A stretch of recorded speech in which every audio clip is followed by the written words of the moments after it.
I'm Doug, and welcome to the fourth video in the Celestion SpeakerMix Pro video series. If by chance you haven't seen the other three videos, they are linked down below in the description. But as a brief overview, SpeakerMix Pro is a plugin for your favorite DAW that enables you to use Celestion's next generation IRs called DSRs, Dynamic Speaker Responses. And they are awesome. Lots of details in those other videos. All right, at the top there, you heard me using this lovely Strat into an application called Gig Performer from my friends over at Plugin Alliance. And basically that enables you to use your favorite studio plugins inside this application. So unlike all the previous demos where I was using a range of my favorite amplifiers, mostly captured using a Torpedo Captor X, this time all the sounds were done inside the box using plugins. So what you heard there at the top, this lovely Strat into a Universal Audio DBX 160 compressor, classic sound. In turn, that went into the Brainworx Bass Dude amp model, and I bypassed the recording chain / IRs inside that, and in turn that went out into SpeakerMix Pro. On the left-hand side, I was using a virtual greenback in a 212 cabinet, mic'd up with an SM57, and on the right-hand side, I was using an Alnico Blue, also in a 212 cabinet, but mic'd up with a 421. The Z curve was set at about 3, and then in turn, all that goodness went out into a Universal Audio Lexicon 224 reverb, which is unreal. Absolutely love that sound. Let's move on to the next demo.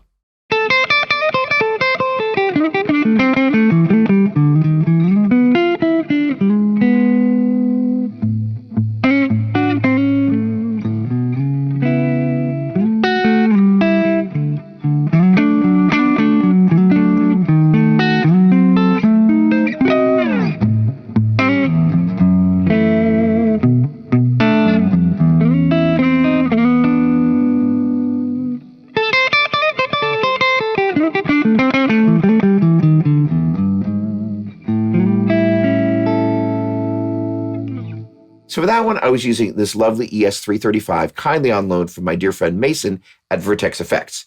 Signal chain, again, started off with a DBX 160 compressor from Universal Audio. That went into the Brainworx developed Universal Audio Fuchs Overdrive 50 plugin set on the clean channel. Obviously more than a bit of homage paid to the Dumble style amplifier and John Mayer. In turn, that went out into SpeakerMix Pro, which I was doing a couple of interesting things. On the left-hand side, I was using a greenback in a 412 cabinet mic'd up with a 421. On the right-hand side, a greenback in a 212 cabinet mic'd up with a 57, just because. And the Z curve there, I had it set really high for that type of sound on a 9 for a couple of reasons. One is sometimes it's cool to just go in and mess with stuff that you couldn't mess with in the real world. Number two is Dumble style amplifiers have all this lovely harmonic content that makes them a little bit different than most other clean amplifiers, at least when they're on their clean settings. So I just instinctively kind of turned that up there. Normally you want to use the higher settings for higher gain amplifiers where you have all this complex harmonic information also happening because they've got tons of distortion. Awesome. Moving on.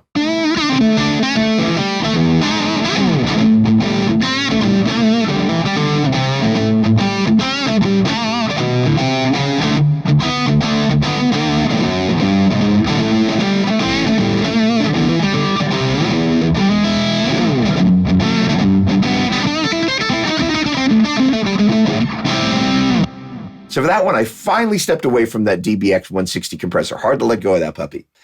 You were hearing my Les Paul on the left-hand side going out into a Universal Audio Diesel VH4 plugin developed by Brainworx.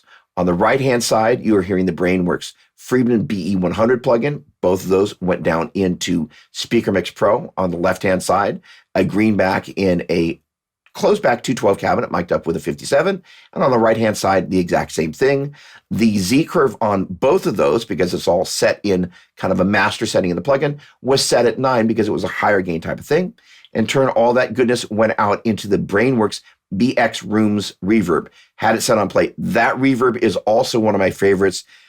What's neat about kind of being in the box, you have all this incredible studio quality processing power, and it's awesome. All right, let's move on to the last and sadly final demo in this series.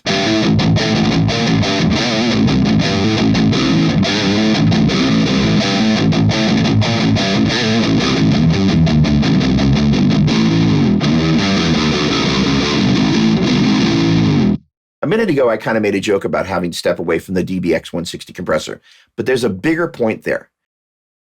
We all have a favorite pedal or amp head or cabinet that we love to go to, but capturing that and bringing that into the recording experience and having it being 100% replicable where it always sounds the same is pretty much impossible. And that's one of the great things about working inside the box is your results, because all the sounds were created inside the box, are not only 100% replicable, you can save them as a preset and call them up literally with the click of a mouse. So in terms of calling them up, that was literally the same signal chain I was using on the Les Paul demo. All I did was switch out guitars and get rid of the reverb and switch out the cabinets. There you were hearing on the left-hand side a 412 cabinet loaded with vintage 30s, mic'd up with a single SM57. Same thing on the right-hand side. The Z curve there was set at 9. Boom, good to go. So fast. And what's great about SpeakerMix Pro is you can really feel that interaction from the dynamic speaker responses underneath your fingertips. It is awesome. Okay, so if you've watched all 4 videos in this series, I want to thank you for hanging out. If this is the first one you've watched, again, I'd like to remind you that the other 3 are linked down below in the description. Regardless, thank you so much for watching this video. I would also like to thank all my friends over at Celestion. They have been awesome to work with. So thank you one and all, and cheers.